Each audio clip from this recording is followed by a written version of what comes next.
Tahir'in döküreni söýüşidek söýüp Mejnun-y Jugronnym senin ışığında gazaply çilläniň aňdagyn iýip epgege çaglannym senin ışığında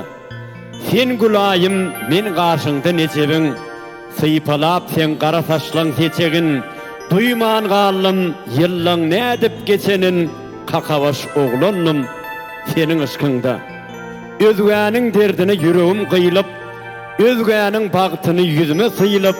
daş degen aýnydek müňedek syýynyp müňedek ogrannym senin ışığında.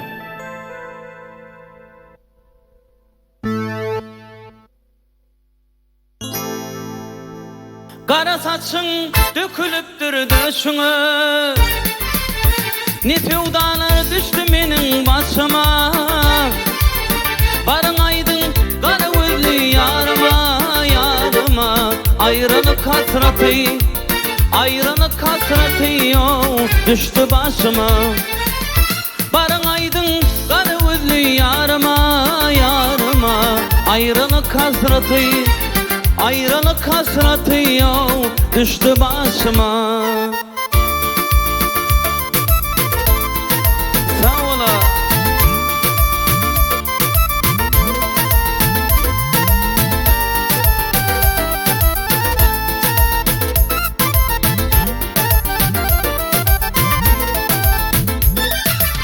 Dünýäň işretinden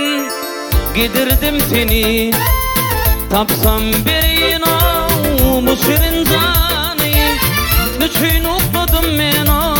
gidirdim seni arman uklatmady meni mehrijan nüçün ukladym men gidirdim seni arman uklatmady meni mehrijan kara saçyň dökülüpdür döşüňe ne fewdalar düşdü meniň başyma barın aýdyň kara gözlü ýaryma ýaryma aýranyp hasraty düşdü başyma.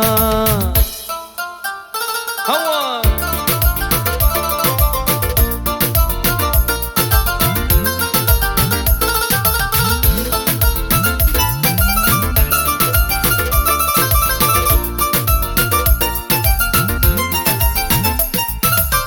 ne yıldızlar ne aylar yarıma baktı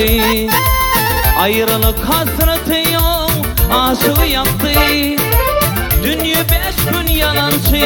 insanı yaktı arman uklatmadı meni mehrijan